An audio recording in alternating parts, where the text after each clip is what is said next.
Next പറയുന്നത് ഒരു cloning വെക്ടറിന് വേണ്ട സവിശേഷതകൾ എന്തൊക്കെയാണ്? So features of a cloning വെക്ടറാണ് അടുത്തത്. സോ ഒരു ക്ലോണിംഗ് വെക്ടറിന് കുറച്ച് ഫീച്ചേഴ്സ് പറയുന്നുണ്ട്. അങ്ങനെയാണെങ്കിൽ മാത്രമേ അതൊരു നല്ല ക്ലോണിംഗ് വെക്ടറാണെന്ന് പറയാൻ പറ്റുള്ളൂ.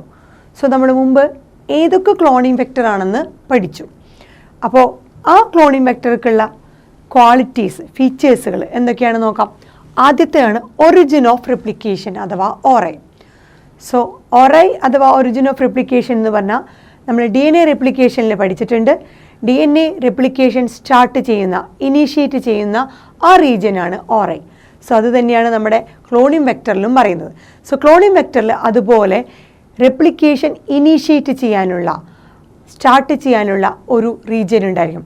ആ റീജിയനാണ് നമ്മളൊരു പെർട്ടിക്കുലർ DNA സീക്വൻസ് എന്ന് പറയുന്നത്. സോ അതിനെയാണ് ORI എന്ന് പറയുന്നത്. സോ ഒറിജിൻ ഓഫ് റെപ്ലിക്കേഷൻ എന്ന് പറയുന്നത് ഒരു സീക്വൻസ് തന്നെയാണ്, ഒരു DNA സീക്വൻസ് ആണ്. ആ സീക്വൻസിൽ എന്താ സംഭവിക്കുന്നത്? വെയർ റെപ്ലിക്കേഷൻ സ്റ്റാർട്ട് ചെയ്യുന്ന, ഇനീഷ്യേറ്റ് ചെയ്യുന്ന, തുടങ്ങുന്ന ആ റീജിയൻ അല്ലെങ്കിൽ ആ സീക്വൻസ് ആണ് നമ്മൾ പറയുന്നത് ORI. സോ ORIയിലാണ് എന്ത് സംഭവിക്കുന്നത്? ഒറിജിൻ ഓഫ് റെപ്ലിക്കേഷനിലാണ് റെപ്ലിക്കേഷൻ ഇനീഷ്യേഷൻ നടക്കുന്നത്. അതൊരു DNA സീക്വൻസ് തന്നെയാണ് ഈ ORI എന്ന് പറയുന്നത്. So any piece of DNA link to this sequence, നമ്മൾ ഈ പറയുന്ന ORI എന്ന് പറഞ്ഞ ആ DNA സീക്വൻസിലേക്ക് ഏതെങ്കിലും ഒരു പീസ് ഓഫ് DNA ലിങ്ക് ചെയ്താൽ it will replicate within the host cell. ആ നമ്മൾ ലിങ്ക് ചെയ്ത് വെച്ച ആ DNA ഹോസ്റ്റ് സെല്ലിൽ റെപ്ലിക്കേറ്റ് ചെയ്ത് മൾട്ടിപ്പിൾ കോപ്പീസ് പ്രൊഡ്യൂസ് ചെയ്യും. അതാണ് ക്ലോണിംഗ് വെക്ടറിൻ്റെ ആദ്യത്തെ ഒരു ഫീച്ചർ. സോ ക്ലോണിംഗ് വെക്ടറിന് നമ്മൾ പറഞ്ഞ് ക്ലോൺ ചെയ്യാനുള്ള കഴിവുണ്ട്, കുറേ കോപ്പീസ് പ്രൊഡ്യൂസ് ചെയ്യാനുള്ള കഴിവുണ്ട്. അതിന് സഹായിക്കുന്നതാണ് ആ ക്ലോണിംഗ് വെക്ടറിലുള്ള ORI. സോ ഒരു ക്ലോണിംഗ് വെക്ടറിന് നിർബന്ധമായിട്ടും ഉണ്ടാകേണ്ട ഒരു സീക്വൻസ് അല്ലെങ്കിൽ റീജിയനാണ്, DNA സീക്വൻസ് അഥവാ റീജിയനാണ് ORI അഥവാ ഒറിജിൻ ഓഫ് റെപ്ലിക്കേഷൻ.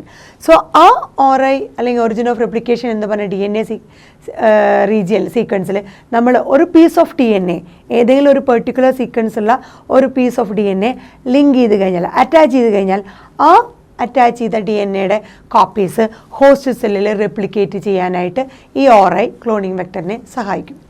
അതുപോലെ നമ്മൾ ഈ പറഞ്ഞ ORI എന്ന് പറഞ്ഞ DNA sequence responsible for controlling the copy number of the linked DNA. നമ്മൾ ലിങ്ക് ചെയ്ത് കൊടുത്ത, അറ്റാച്ച് ചെയ്ത് കൊടുത്ത ആ DNA അതിൻ്റെ എത്ര കോപ്പി പ്രൊഡ്യൂസ് ചെയ്യണം എന്ന് കൺട്രോൾ ചെയ്യുന്നത് ആര് തന്നെയാണ്? ഈ ക്ലോണിംഗ് വെക്ടറിലുള്ള ORI എന്ന് പറഞ്ഞ സീക്വൻസിന്. ക്ലോണിംഗ് വെക്ടറിലെ ORI അഥവാ ആ DNA സീക്വൻസ് തന്നെയാണ് അതിൻ്റെ കൂടെ അറ്റാച്ച് ചെയ്ത് വെച്ച ആ DNA സീക്വൻസ് അല്ലെങ്കിൽ ലിങ്ക്ഡ് DNAനെ എത്രത്തോളം കോപ്പി പ്രൊഡ്യൂസ് ചെയ്യണമെന്ന് കൺട്രോൾ ചെയ്യുന്നത്. സോ ORIക്ക് കൺട്രോളിങ് കപ്പാസിറ്റിന്, എത്ര കോപ്പി നമ്പർ പ്രൊഡ്യൂസ് ചെയ്യണമെന്നുള്ള ഒരു കപ്പാസിറ്റി. നമ്മൾ ക്ലോണിംഗ് വെക്ടറിൽ പറഞ്ഞിരുന്നു ഓരോ വെക്ടറിനും ഡിഫറെൻറ്റ് ടൈപ്പ് കോപ്പി നമ്പറാണ് പ്രൊഡ്യൂസ് ചെയ്യാനുള്ള കഴിവുണ്ട്. സോ നമുക്ക് ഏത് തരത്തിൽ എത്രത്തോളം കോപ്പി പ്രൊഡ്യൂസ് ചെയ്യണോ അതിനനുസരിച്ചുള്ള ഒരു ക്ലോണിംഗ് വെക്ടറിനെ ആയിരിക്കും നമ്മൾ സെലക്ട് ചെയ്യുക. So to recover many copies of the target DNA, നമ്മൾ ലിങ്ക് ചെയ്ത് കൊടുത്ത ആ DNA, അതാണ് നമ്മൾ പറയുന്ന ടാർഗറ്റ് DNA. ആ ടാർഗറ്റ് DNAയുടെ ഒരുപാട് കോപ്പീസ് പ്രൊഡ്യൂസ് ചെയ്യണമെന്നുണ്ടെങ്കിൽ ഇറ്റ് ഷുഡ് ബി എന്ത് ചെയ്യണം? Cloned in a vector. ആ കോപ്പീനെ, DNA സീക്വൻസിനെ നമ്മൾ വെക്ടറിൽ ക്ലോൺ ചെയ്യണം.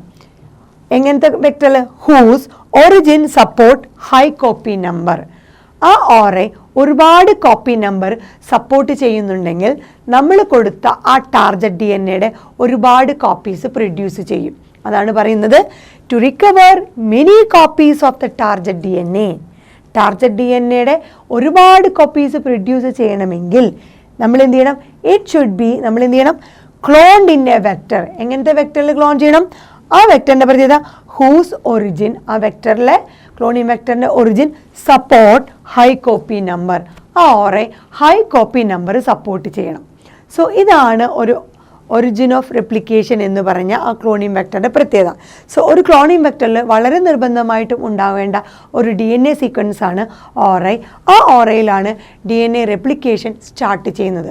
സോ ഈ ORIയുടെ കൂടെ ഒരു പീസ് ഓഫ് DNA അറ്റാച്ച് ചെയ്ത് കഴിഞ്ഞാൽ, ORI എന്ന് പറഞ്ഞ DNA സീക്വൻസിൻ്റെ കൂടെ ഒരു പീസ് ഓഫ് DNA ലിങ്ക് ചെയ്ത് കഴിഞ്ഞാൽ ആ ഹോസ്റ്റ് നമ്മൾ കൊടുക്കുന്ന ഹോസ്റ്റ് സെല്ല് ആ ലിങ്ക് ചെയ്ത് വെച്ച DNA ഒരുപാട് കോപ്പീസ് റെപ്ലിക്കേറ്റ് ചെയ്യും. ബിക്കോസ് ഈ ഓറയുടെ കൂടെയാണ് അറ്റാച്ച് ചെയ്തിരിക്കുന്നത്. ബിക്കോസ് ഈ ഓറയിലാണ് റെപ്ലിക്കേഷൻ സ്റ്റാർട്ട് ചെയ്യുന്നത്. സോ ഈ ഓറയിൽ തന്നെയാണ് എത്ര കോപ്പി നമ്പറിന് നമ്മൾ കൊടുത്ത ആ DNA പ്രൊഡ്യൂസ് ചെയ്യണമെന്ന് തീരുമാനിക്കുന്നതും ഈ ക്ലോണിംഗ് വെക്ടറിലുള്ള ഓറയാണ്.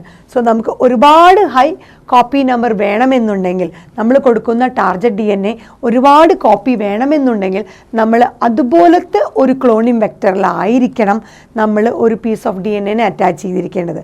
അതുമാത്രമല്ല, അതുപോലത്തെ ക്ലോണിംഗ് വെക്ടർ എന്ന് പറഞ്ഞാൽ ആ ക്ലോണിംഗ് വെക്ടറിന് ഒരുപാട് കോപ്പി നമ്പർ പ്രൊഡ്യൂസ് ചെയ്യാൻ പറ്റുന്ന ഒരു ഓറൈ ഉണ്ടായിരിക്കണം. അതായത് ആ ക്ലോണിംഗ് വെക്ടറിന് ഒരുപാട് കോപ്പി പ്രൊഡ്യൂസ് ചെയ്യാൻ പറ്റുന്ന ഒറിജിൻ ഓഫ് റെപ്ലിക്കേഷൻ ആ ഓറയാണ് കോപ്പി നമ്പർ കൺട്രോൾ ചെയ്യുന്നത് എന്ന് പറഞ്ഞു. സോ ഒരുപാട് കോപ്പി നമ്പർ വേണമെന്നുണ്ടെങ്കിൽ നമ്മൾ സെലക്ട് ചെയ്യുന്ന ക്ലോണിംഗ് വെക്ടറിലുള്ള ഓറൈ ഹൈ കോപ്പി നമ്പറിനെ സപ്പോർട്ട് ചെയ്ത് maximum number of replication of copies produce ചെയ്യാൻ കഴിവുള്ള ഒരു ക്ലോണിംഗ് വെക്ടർ ആയിരിക്കണം. സോ ആ ക്ലോണിംഗ് വെക്ടറിൻ്റെ ആദ്യത്തെ ഫീച്ചറാണ് നമ്മൾ പറഞ്ഞത് ഓറൈ അഥവാ ഒറിജിൻ ഓഫ് റെപ്ലിക്കേഷൻ.